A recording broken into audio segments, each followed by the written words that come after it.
Hello, ladies and gentlemen. It is my hope that you are okay wherever you are. Welcome to another episode of Raw Politics. I have told you more than several times that there are two fatal political mistakes one should never make. One, you should never overestimate your political worth. You should never feel more important than you actually are. Two, you should never underestimate your opponent, political opponent, that is. That is, don't think you are powerful than the person you are facing without considering the facts. Now, ladies and gentlemen, when a politician makes either of the mistake, it is guaranteed that they are on their way to their political oblivion.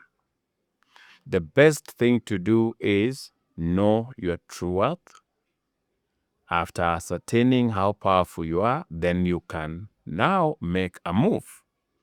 Or understand very well who your opponent is, especially their strengths, not even the weakness, so that when you are going to battle them, you know what to do to counter them. Sifuna, Edwin, and Caleb Amisi yesterday had a rally. And in this rally, in my opinion, they showed that their political development still has a long way to go. And this, ladies and gentlemen, does not in any way dismiss their achievements so far, because Caleb and Sifuna are young people and they have made a name for themselves. They have dared to be elected and are actively involved in politics. What I meant, I repeat, I'm not dismissing their achievements. What I meant is that when it comes to political maturity, it appears they still have a long way to go. Because during this particular rally, Caleb Amisi took a swipe at Raila Odinga, saying how he has stood with Raila Odinga when it was not popular, how he has suffered, he's been loyal, and other things. Sifuna, on the other hand, also made it very clear that there are things he will not be doing moving forward, that his goal is exactly the opposite of what ODM said was their official position. Remember, recently, after some outburst on a TV station, Sifuna was made to read the official position of ODM party. And ladies and gentlemen, just to remind you, based on what Sifuna read, the official position of ODM party, which has not changed, is that they are working with William Ruto and supporting the broad-based government fully. And yet here we had Sifuna in Saboti saying that his main goal as the ODM Secretary General is to ensure that Ruto's government is destroyed. So Sifuna decided that even though the official position of the party, which he had read, was this, he would rather go against it. And he went ahead and said that in his attempt to get Ruto out of office, there is nobody he can't talk to. That was just to say he is willing and ready to join the opposition. And so we come to the question, what is ODM without Sifuna? What is ODM without the likes of Caleb Amisi, the people who said they are willing to walk out of the party? How damaged will ODM be? What is the impact of Sifuna and Caleb Amisi walking out of ODM? That is what we are going to look into in this video, ladies and gentlemen. If it is a topic that interests you, please continue watching. And if you are watching this channel for the first time, take a moment and subscribe so that you are notified whenever we produce videos of this nature. I've also realized, based on the statistics, that majority of you just watch without subscribing. I would urge you that you take a second, subscribe so that we grow the channel together.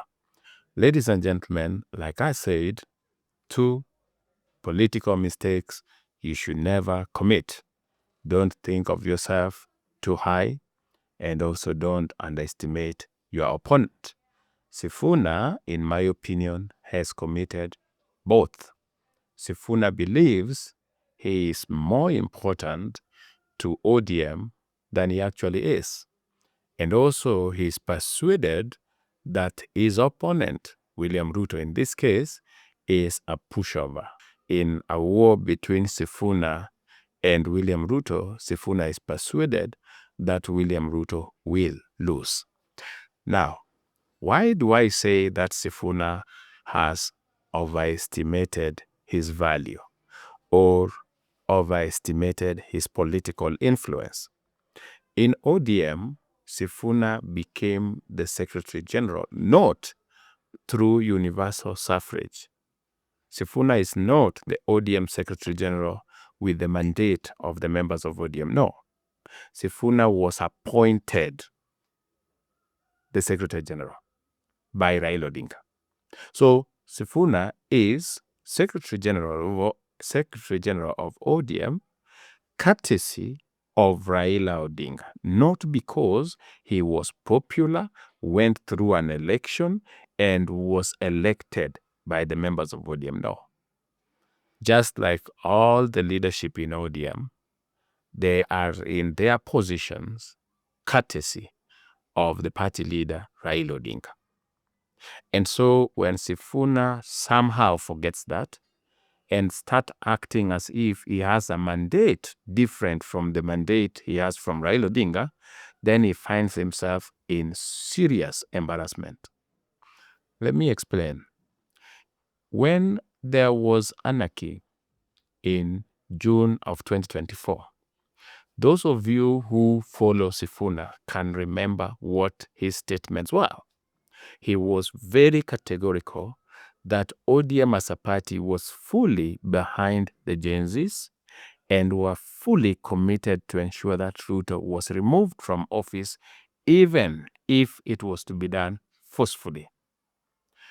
That, he said, was not just his personal opinion, but the opinion of the party, considering Edwin Sifuna is the Secretary General of the party and therefore the spokesperson of the party. A few days later, the same Sifuna was asked to read a statement that stated that ODM as a party did not condone the demos. ODM as a party was for dialogue. In fact, Sifuna was made to defend that position. If you can recall, Sifuna said when the so-called Gen Zs turned against him, Sifuna made a very famous statement. He said that Raila Odinga also has people he leads, and there was no way he was just going to be seated and watch. His people also needed guidance, and he has guided the people who follow him that they are going for dialogue.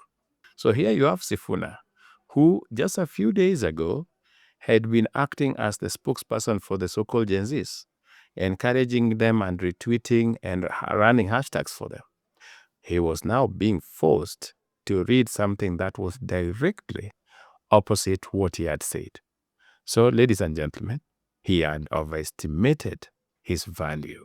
He thought that he has a voice. He forgot that he was put there by the ODM leader, not by the people. Because if the people had done that, then he would be speaking for the people. But he doesn't have a mandate. He has to do what he's told. And it dawned on him that he didn't have a say. So he was made to eat his own words. When you thought that Sifuna had learned his lesson, that he should not overestimate his value, Sifuna went ahead to continue speaking.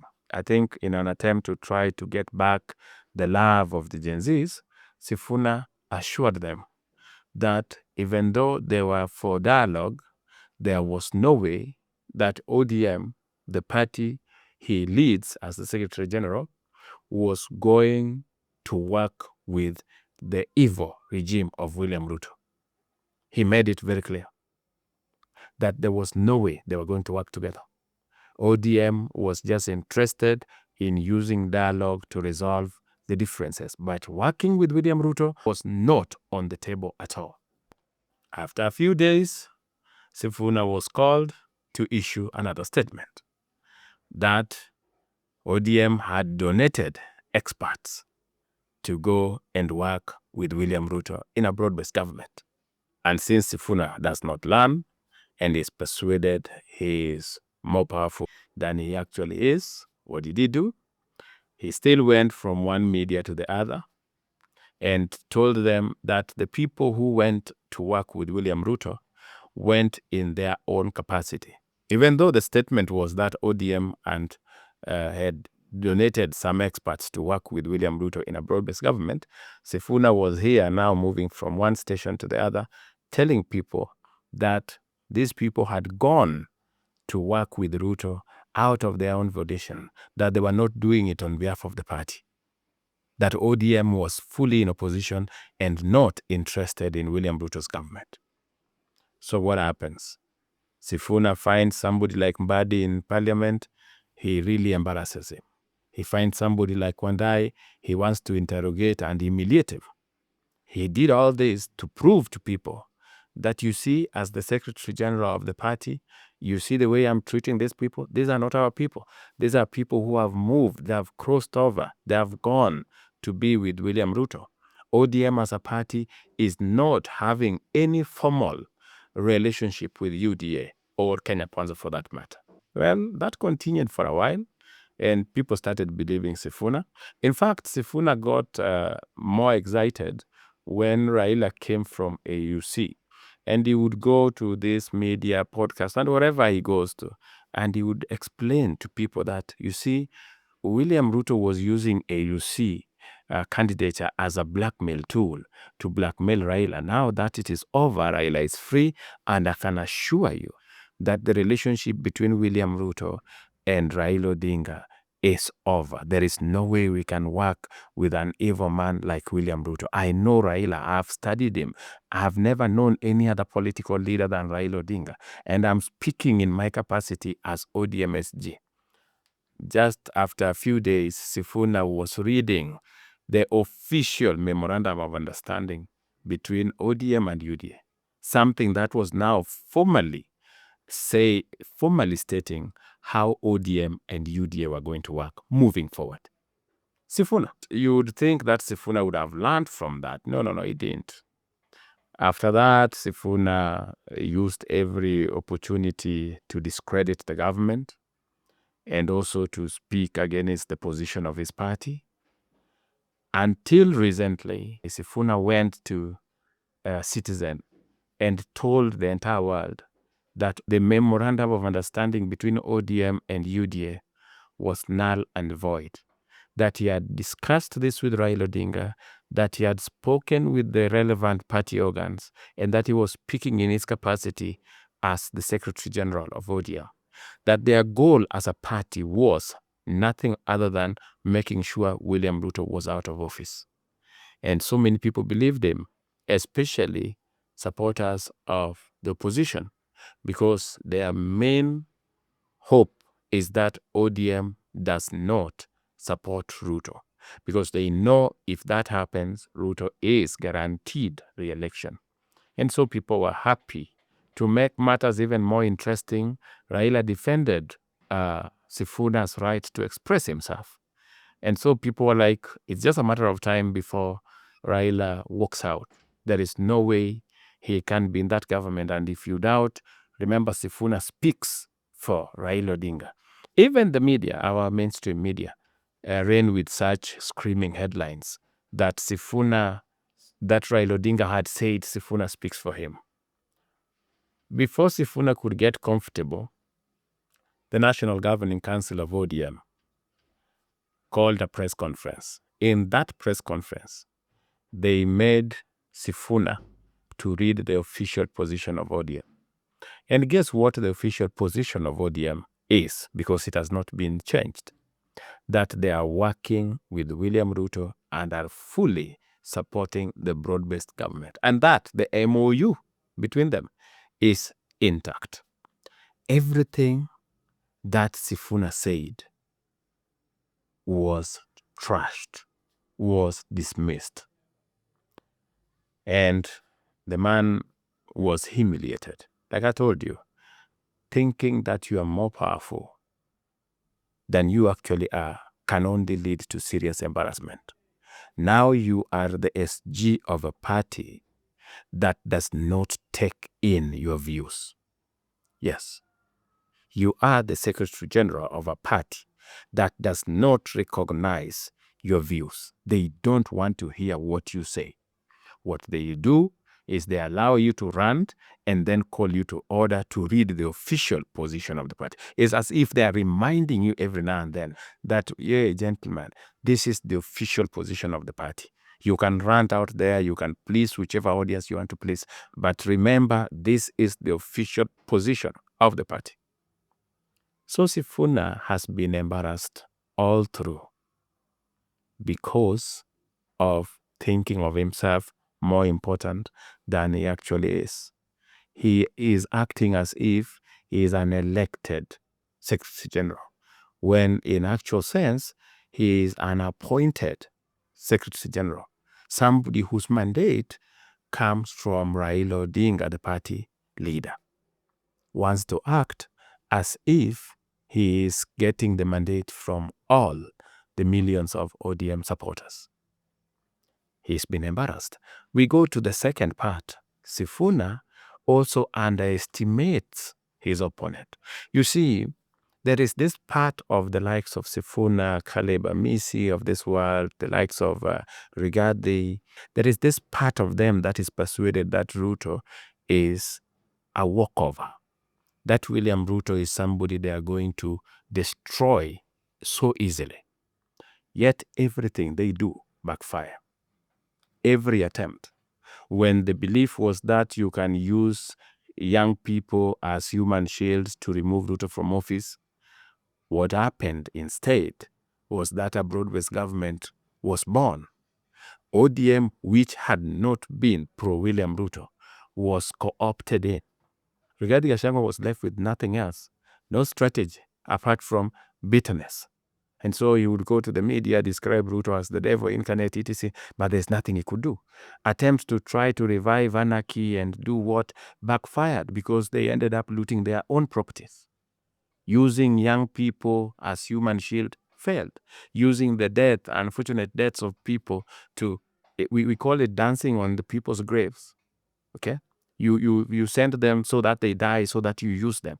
This one's backfired. But it seems the likes of Sifuna believe that chanting one term from one rally to the next is all that it takes to get rid of William Ruto. They are not taking time to go through the statistics or through the history and understand that this William Ruto has never lost an election. And it is not by coincidence. It's not something that just happens. It is because the man looks far ahead and does serious calculations. When you think that he is going under, he rises. That is how William Ruto is. Even in the last election, the 2022 election, he was the underdog. There are people who were persuaded there is no way under the sun that William Ruto can defeat a combined force of Raila Odinga and Uhuru Kenyatta. Raila Odinga is the most charismatic opposition leader in the history of this country. And Uhuru Kenyatta is not just financially capable. He was the sitting president with all state powers. And he deployed it. Yet, William Ruto still won the election. Imagine somebody like Sifuna, who has only been elected once, courtesy of an affirmative action, where he failed somewhere and then they gave him a ticket here so that he does not loiter around. That person believes that all it will take to remove William Ruto is social media hashtags and going to rallies to chant one term. That does not work here, ladies and gentlemen. And so, in my opinion, Sifuna and his ilk have made the two political mistakes of overestimating themselves and underestimating their opponent. The only thing that is awaiting them is political oblivion, which takes us to answer the question, what happens to ODM should Sifuna and Amisi leave? Well, nothing happens to ODM. However, something happens to Sifuna and Amisi. Because Sifuna without ODM means that he has to look for a party. And that means that, and his options are very limited. He can join one of the opposition parties or form a new political party and then use it to join the opposition. Because there are only two sides of the coin here. Either you are supporting Ruto or you are opposing Ruto. That is how politics of Kenya has been divided. There is no in between. Either you are supporting William Ruto or you are opposing William Ruto. And Sifuna and the likes of Amisi have made it very clear that they are opposing William Ruto, that their main goal is to ensure that William Ruto is not re-elected. So if they leave ODM, they just join the likes of Rigathi, whether they join through Rigathi's party or whether they form their own party to go to the table and negotiate. That is the only thing that will happen. And now we go to the saddest part. For Sifuna, I said nothing happens to ODM. Like ODM is not going to miss, or ODM is not going to remain a shell because Sifuna and Amisi or any other politician walked out. ODM, the party, is around an individual. That individual is Raila Odinga. If Raila Odinga is still in ODM, then ODM is intact. If that Raila Odinga was to leave ODM today and say that he is now a member of UDA, ODM will die the following day. You will not have ODM. All you will have are people who are now saying UDA is their best political party. Every person you see in ODM is there because of their support for Raila Odinga, not because they like Sifuna, not because they like Junet. No. Not because they are in love with Gladys Wanga. All these people are in ODM because of their support for Raila Odinga. And so with Sifuna leaving, with anybody leaving, ODM still remains. Will it affect ODM's ability to win Western? It won't, because the people in Western, I'm telling you this, who support ODM, do not support ODM because of their son Sifuna or Caleb Amisi. They support ODM because of Raila Odinga. And as long as Raila Odinga is still in ODM, ODM is intact. But for Sifuna and the Amisis of this world, things drastically get worse. Here is the point. Let's say they leave ODM and join DCP. At what level are they joining? What are they bringing on the table? Because if it is a matter of a Luhya representation, already Rigathi has Malala. There is no way Sifuna is going to DCP to be the Secretary General. They are not going to give them that. Rigathi is not going to give him that. Or Caleb Amisi going there to get a position. I don't think they're going to get that. Now, let's say they form their own political party and they want to use this political party to negotiate. Who is Sifuna's base? Like, which crowd is this that Sifuna can point and say, you see, this is my political base? Which one? Sifuna, like I've told you, has never won an election apart from the current Senate seat he holds. And I said it is an affirmative action position. Not that people went for nomination and Sifuna emerged the winner in ODM. No. He was given direct ticket. When he went to try to compete for position in Kandui, in his home village, he was defeated, embarrassingly. And when he was being defeated, he was not being defeated as an ordinary ODM person. He was the SG of the party. That is how unpopular Sifuna is among Luhyas. So there is nothing is going to affect, ladies and gentlemen, in terms of Luya. But remember too, he doesn't have a constituency of his own. So if he's going to form a political party, or they are going to join a political party, whether they are going to call it Third Wave 2.0, it doesn't matter, because when you want to work with the likes of Rigathi, they have made it very clear. It is a game of numbers. What are you bringing on the table? What is Sifuna and Caleb Amisi going to bring on the table? Are you going to tell them that, I'm coming with their Twitter following and hashtags? Really? That one won't work there. So if they leave ODM, politically, in my opinion, Sifuna is done. Unless they have settled him financially, so that he doesn't care whether he is not re-elected, he will be sorted. But if that is not the case, ladies and gentlemen, this man has decided to sacrifice his political future at the altar of twisted egos. In my opinion, if Sifuna leaves ODM, he would have decided to sacrifice his political future at the altar of twisted ego. There is no coming back from that. Ladies and gentlemen, I hope I answered the question, what is the impact of Sifuna leaving ODM? In case you missed it, just remember, the impact of Sifuna leaving ODM is not on ODM as a party. It is on Sifuna. Sifuna will go into political oblivion. Even if it won't happen immediately, it will happen, and Sifuna will be done, politically speaking. I hope you found value in this video. Let me know if you did in the comment section. And like I said, I am glad that you are watching our videos regularly. I'm also just asking that if you could just take a second, subscribe, so that we grow the channel together. Otherwise, if you want to know why I am persuaded Edwin Sifuna is acting on behalf of Rigathi Gachagua, watch this video.